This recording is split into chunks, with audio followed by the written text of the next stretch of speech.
Welcome to the Growth Leaders, the podcast show that explores the dynamic world of leadership with industry trailblazers. I'm your host, Peter Horwing.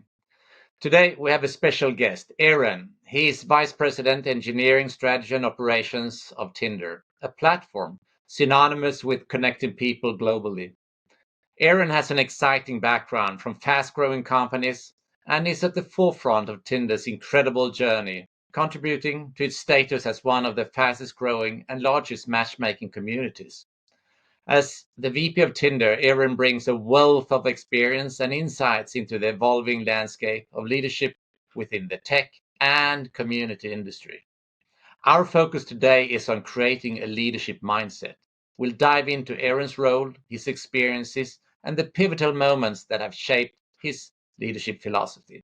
Specifically, we'll explore how he perceives and fosters the growth of leaders within the Tinder organization, a company that thrives on innovation and operates on a global scale with a diverse workforce. So let's delve into the world of leadership with Ehren and uncover the secrets to creating a leadership mindset in one of the most dynamic and rapidly expanding sectors. Welcome to Growth Leaders, Ehren. Thank you, Peter. Pleasure to be here. Great.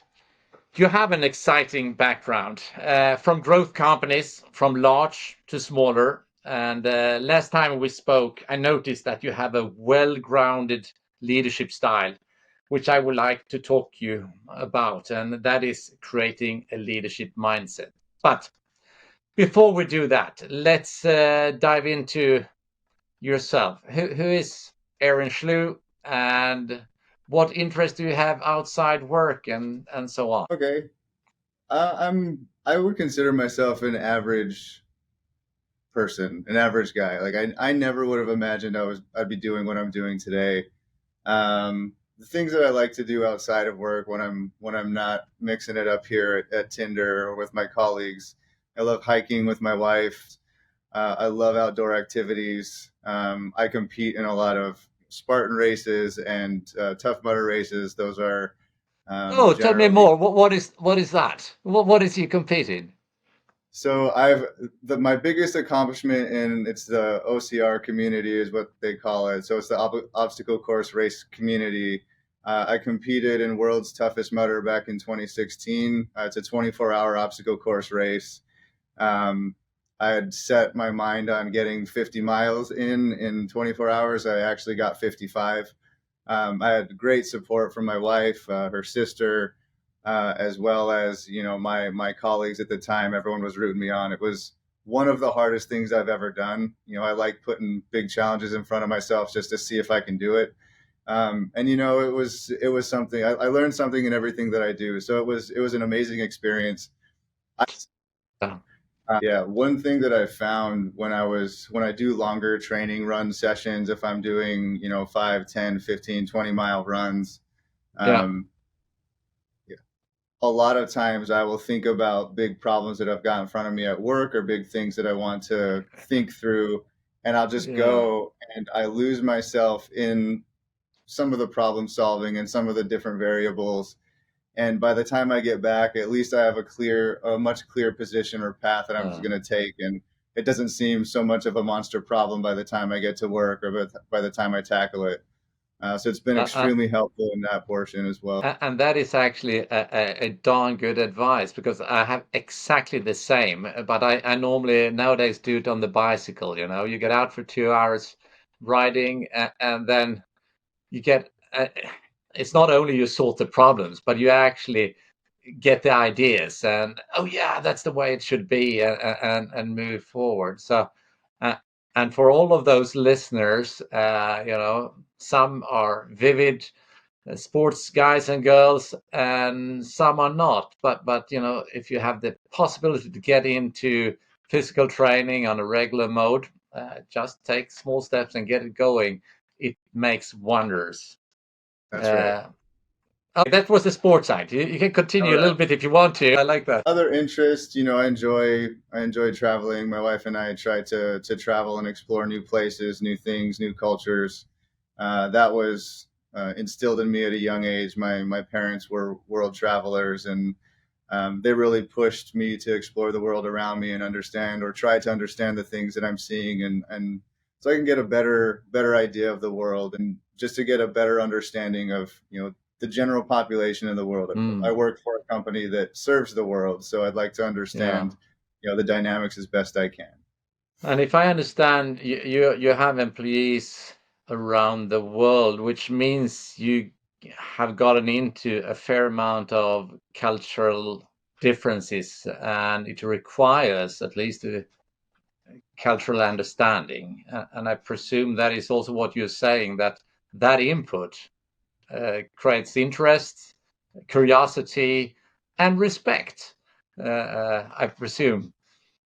Absolutely. It also is an opportunity for us, as in a business community, to learn something new. And I treat our global presence as a responsibility to learn and do the right thing and adjust. It's never a one size fits all. There's always opportunity to learn. And so, taking that into every aspect of the business is an opportunity for us to get better, or to learn something new, and to consider, new options. The world is ever Mm, evolving. We should evolve with it. yeah. And that gives us also an understanding. I've been, working quite a lot in Southeast Asia, and it's easy to step wrong unless you actually understand the culture, and sometimes you have the influence from the Chinese culture, and how they are regarded as leaders, etc. Where, at least from a Swedish perspective, it's very open, up and down, and but it's Yeah, different. indeed. So Tinder has become a very well-known brand, and I'm certain that thousands, maybe millions of people have come together. Even I met my spouse many years ago through Tinder. So Oh, wow. some That's great. experiences in there. Uh, That's that fantastic. so when I met you, you mentioned that something special happened with Tinder, the Tinder community during the COVID, which expanded the community. Could you give us a background of what you experienced during the COVID as such? Yeah, it was For it was really neat, during the COVID times. As the world was adjusting, and we were also adjusting from a business perspective, as every company was trying to figure out, what the landscape is. Our business is to get, people together in person, and at the time the world was closing down, and it was more and more difficult for people to connect. And the really neat thing that we noticed, that was a lot of fun, where people were leaning into apps, not just Tinder, but they were utilizing it to reach out, to talk to people, like minds, and just to understand, where people were, how they were doing, to check in. And we had launched a feature called Passport, that Mhm. allows people to go discover different cities, and you could be completely across the globe. And we opened it up to everybody, realizing that, people needed human connection, and we really wanted to be able to open that up. And it was a lot of fun just to watch and see, how our user base responded to that. And we never really would have expected it to take off in that direction, but it was a heck of a lot of fun, to see. And just knowing that we were able to connect Mm. people on a different level, um, not necessarily romantic, but just from a connection perspective, was extremely important. That continued after that in the same. I mean, if you look at the success of Tinder, what do you see as the driving forces from the company I perspective? think the driving force is really for human connection in general.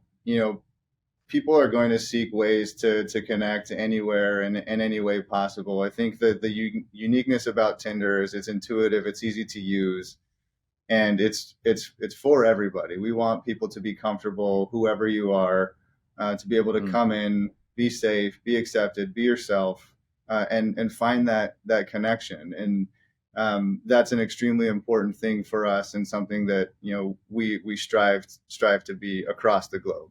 And Okay. I think we've done a fair job at it thus far. You indeed have, and we have employees around the world, and India and so on, and the Tinder naming, branding is well known.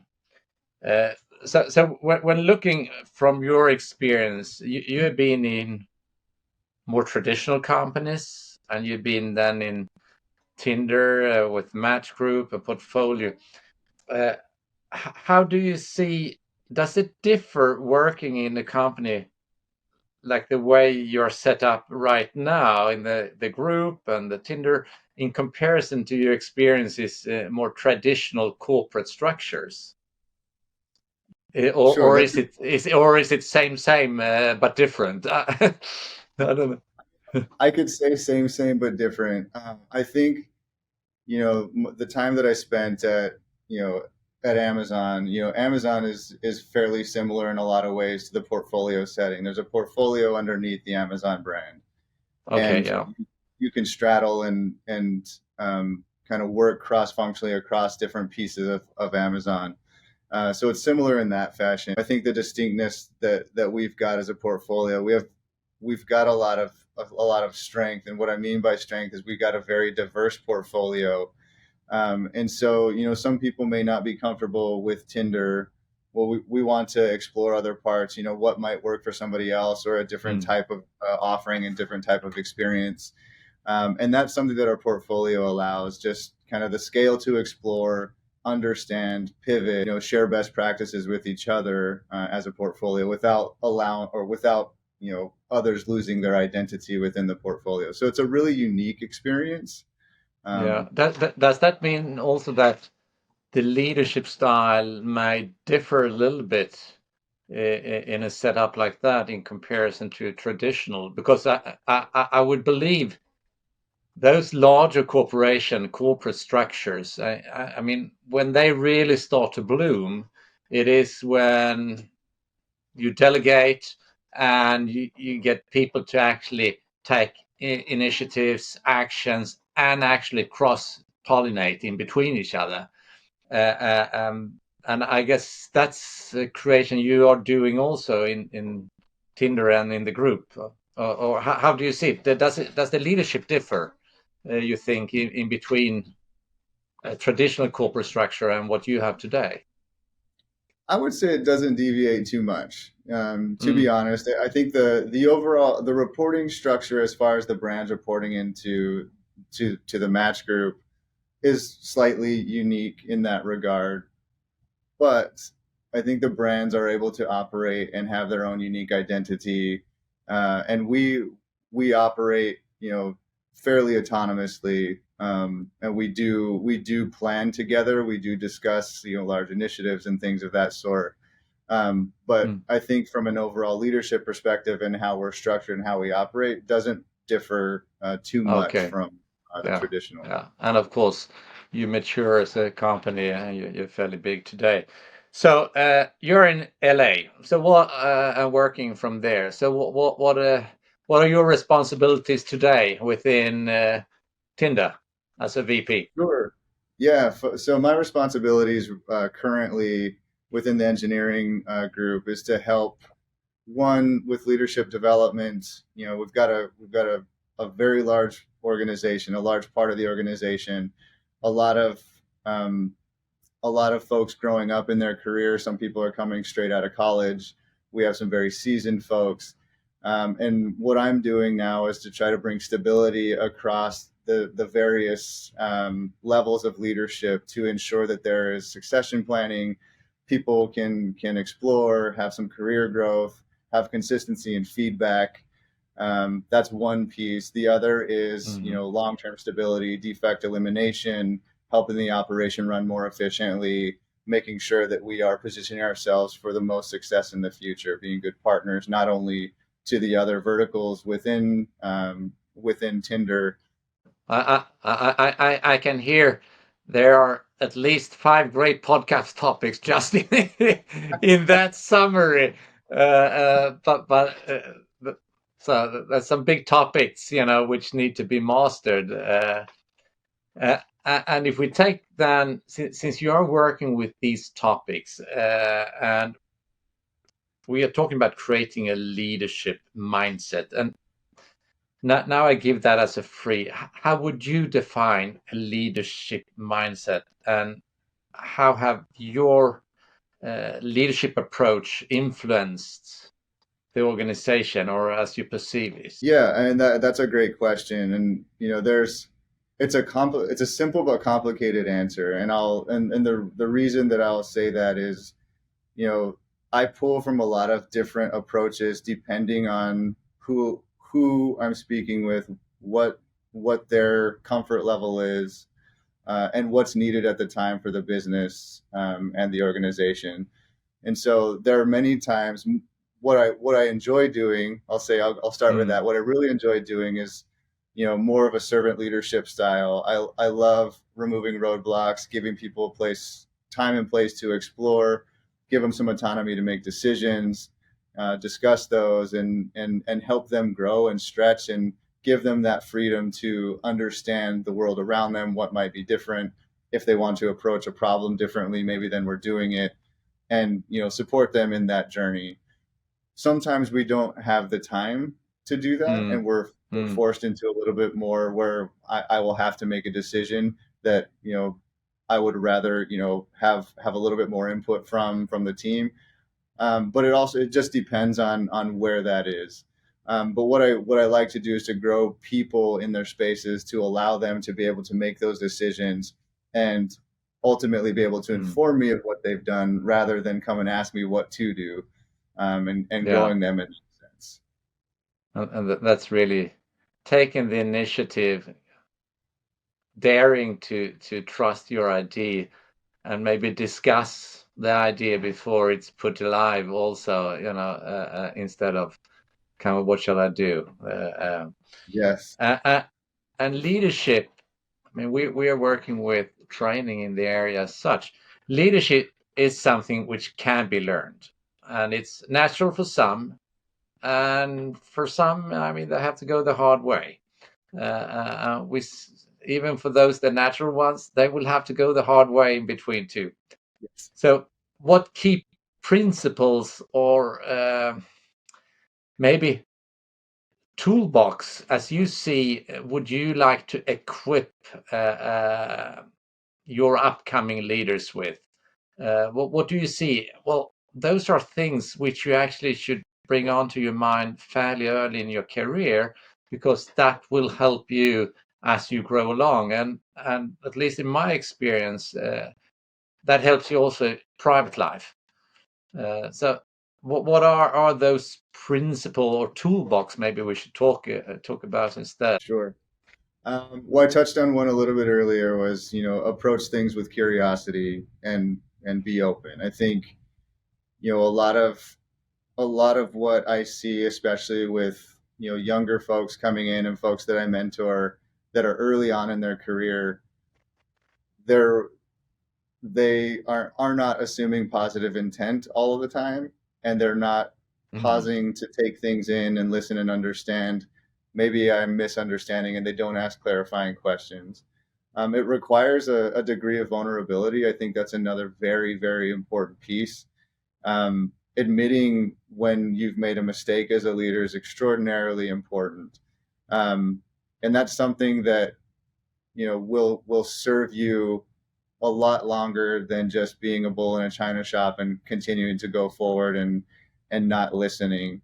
There's a lot of smart people around, and a lot of times the best mm, ideas come from those that are just watching and haven't had the courage to speak up. And I yeah. welcome that. I want people to speak up. I want them to challenge. I want to understand their perspective. And if it differs, we should have a discussion. And ultimately, we can close the conversation either with, that's a great idea. Let's continue to pursue that. Or here's the data that, or some of the reasoning as why we won't pursue this. It may be a great idea, but we might not be able to do that at the Mm, moment. But being able to close that loop. And I think that also builds into the integrity and trust piece as a leader. yeah.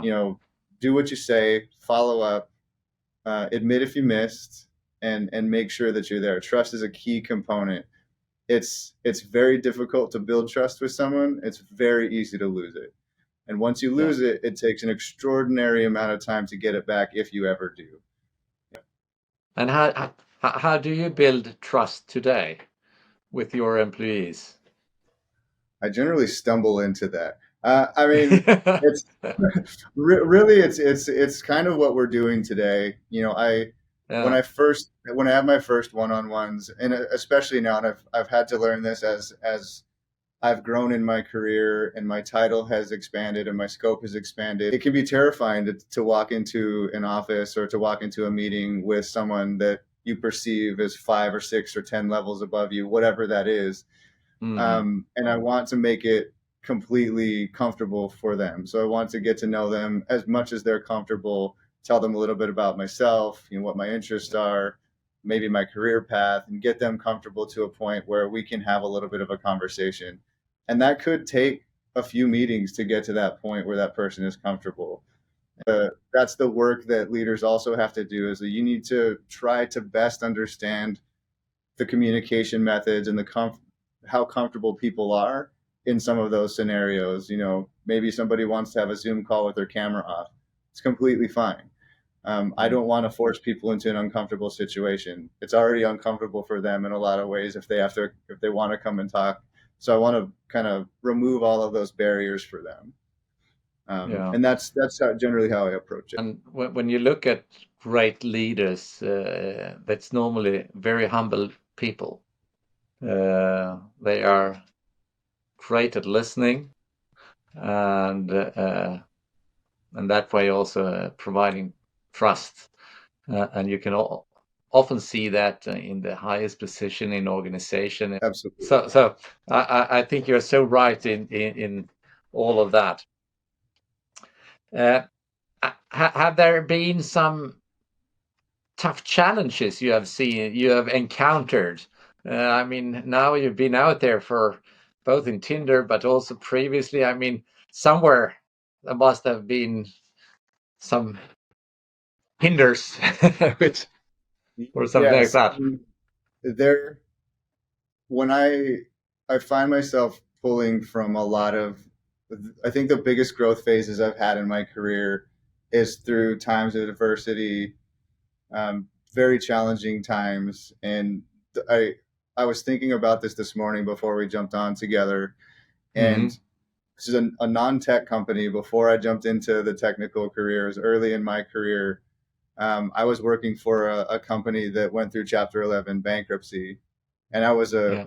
I was a supervisor at the time. Was not a manager, but I had a responsibility for about 70 employees, and it was terrifying to be the person. My manager was on maternity leave at the time when this happened, so I was the person that needed to relay the communications to the station, to the teams, and I was mortified. I didn't know what to do, and I think that's when I fell back to my mentor, one of my mentors at the time, and I gave him a call. It was way too early in the morning, but I woke him up and I said, "This is Mm. what's happening. We just got this call. I don't know what it means." And I said, "I'm freaking out a little bit. I'm not sure what to do." And we just talked. He talked to me for a good hour and a half, and he said at the end of the conversation, he said, "You know what? You do know what to do. You know, get in there, do your best, listen, communicate what you can, be consistent, and that's all that you can do. You got to focus on the things that you can control, and a lot of this is Mm. out of your control. But if you let it get out of control and you don't pay attention to it, it will overwhelm you and it will overwhelm everybody else." And I think that was some of the most sound advice that I've had anytime I've met adversity. I do know what to do for the most part. Mm. Nobody ever knows what to do all the time, Yeah. but generally, you have good people around you. Everybody wants generally the same thing. They want to do well, they want to be successful.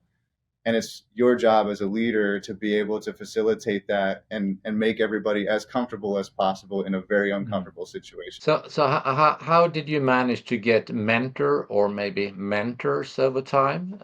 Because I guess that's something people are, thinking about. I know when I was only 29 years when I became managing director for the first company, and even at that time I got a call. Well, there's another company. Could you be a mentor? But from my perspective. the first thing I did when I became an MD there, that was to actually recruit a guy who was 57 and make sure I got women into the management team, because Yeah, I just knew I did not know everything. So I yeah. just make sure I had those people around me. But how did you get hold of mentors? I mean, and was it different mentors, or has it been I, family members, or how has it been?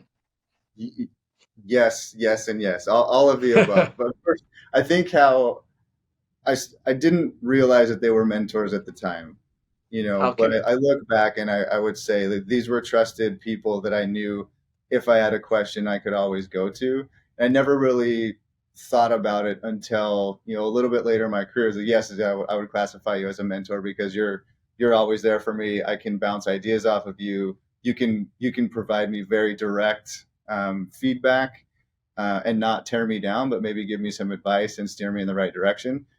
Hmm. Sometimes I wouldn't take that advice and I would learn the hard way, but that's part of growing up and growing in your career. Um, but for that scenario, this was somebody that had hired me early on and had been in industry for a very long time. And me being an extremely curious person, I wanted to know everything, and he was willing to sit with me and teach me everything that he knew. He thought it was kind of fun and funny that I wanted just to learn everything about what he did and how he'd gotten to that point in his career. Fast forward into what I do now. I've got a great mentor network that I still draw on at Okay. Amazon. One of my old bosses, she's amazing. Probably one of the most amazing business women I've ever met in my life. And, she's a wonderful, if external resource. I've got great mentors within Tinder. You Mm. know, I I really enjoy all of the leadership that I can draw from here.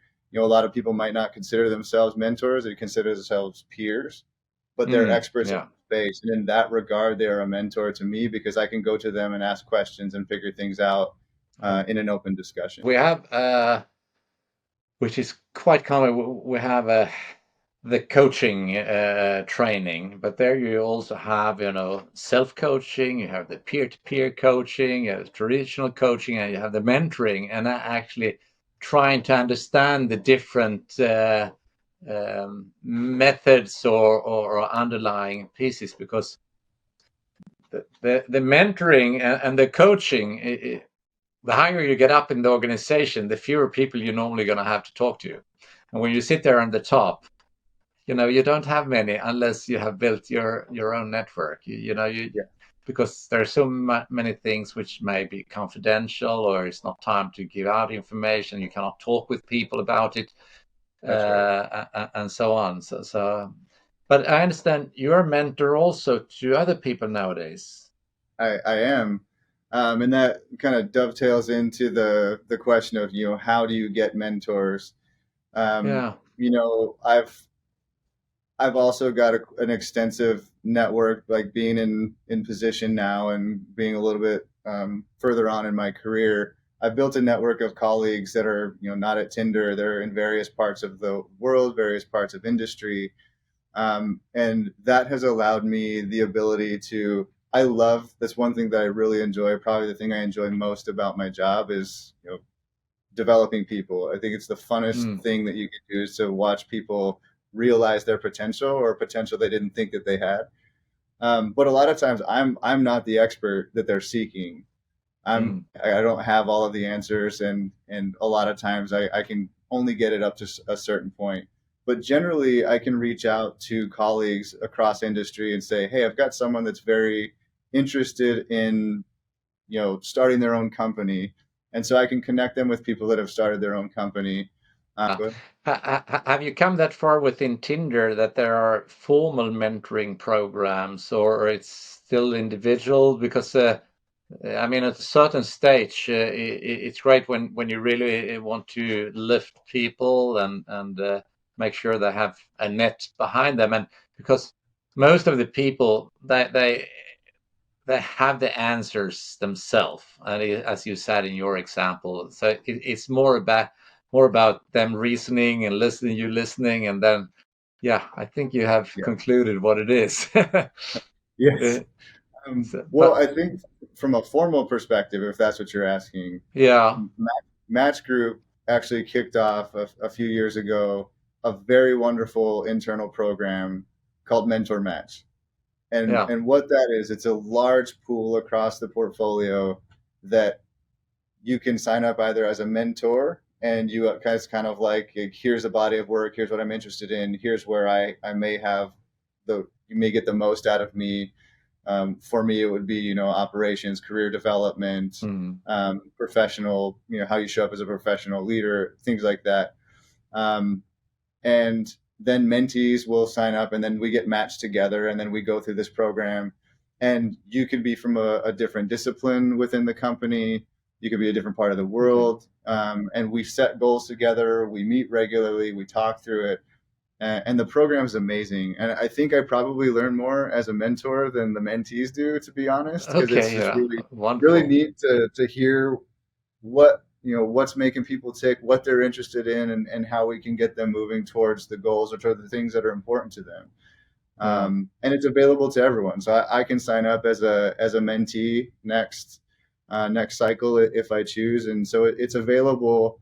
And I think it's an extremely important thing and very unique. Mm. Not many companies do something like that. Is this a fully internal program, or do you also have external input? This is internal for the Uh, moment. I don't know if I, there are plans for them to I, take it. I think that's the great way when you can do it. So, before we wrap up here, what advice do you have for our listeners, uh, particularly those aspiring for leadership roles or moving up the ladder, developing a strong leadership mindset? And we talked about it a little bit earlier here, where you talked about curiosity, integrity, uh, but if we look at those tools, that toolbox as such, what do you say? This is what I think you should actually start focusing on moving forward, because we all know it takes time to be good at something.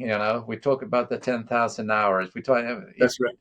it matters, the experience. So Yes. I think, for those just starting off, I think you touched on it. Time is the thing that is going to get you what you seek. My one of the things that, I was lucky enough to learn early on was to not chase title. Don't chase the title. Chase the work that's meaningful to you. The money and the title will eventually follow you. That's important, that brings you the most joy, most happiness, and pursue that. And mm, surround yourself with people that will help you enable that. You might not be at the company that you're going to stay with for the rest of your career. That's fine. That's okay. Good people will elevate you and lift you up, and they'll invite you back. A lot of times you can mm, go and, boomerang to a company and come back. You've gained different experience and you can come back at a different level with different insights and perspective and help that company grow, help your career grow. And mm, so don't be afraid to reach out and explore and say, hey, this isn't exactly what I want to do the rest of my life. I still don't know what I want to do the rest of my life. And I think that's yeah, something that's a beautiful thing about being human, mm, is you get to make choices. mm, And it's scary, but that's okay. It's okay to yeah, be a little bit apprehensive and scared, but seek people that are going to help push you and make you a little bit uncomfortable, maybe a lot bit uncomfortable, and challenge you with mm. the truth that you're not seeing so that you can build the skills. Yeah. Never stop dreaming. And when I say dreaming, it has more to it, because when you have thought a thought, then it has actually got into your mind and you have it in your subconscious. And that means also, suddenly you meet people because you were thinking about that or dreaming about that. And then suddenly I met Ehren and he knew more about it, and so on. That's really how it builds. And that is coming back to the curiosity and all those things, and dreaming that will come into life. It may take Yeah. time, but it's so important. And one Uh, other thing I wanted to add to that piece, I think yeah, that that's a beautiful thing. There are going to be hundreds and hundreds of people that are going to disagree with what your dream is. That's okay. It's yeah, yours. exactly. Don't listen to them. Be strong enough.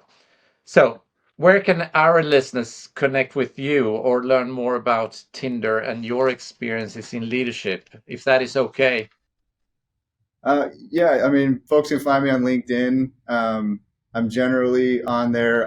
Sometimes I'm slow to respond, just because I've got a day job and a family. Yeah. But I like connecting with people. I try to get back to as many graduates that are just curious and have informationals and tell them about Tinder, life at Tinder. I have a lot of fun, hearing what they're interested in and why they're interested. And so, I like to remove those barriers of entry, and that's generally the easiest way to get a hold of me. Okay, thank you. So thank you for sharing all your insights. It's so great talking to you. I love your fundamentals in leadership, and we also look forward to an insightful and engaging discussion on growth leaders. Thank you, Ehren, for joining us today. I appreciate it. Thank you. Thanks. Bye bye.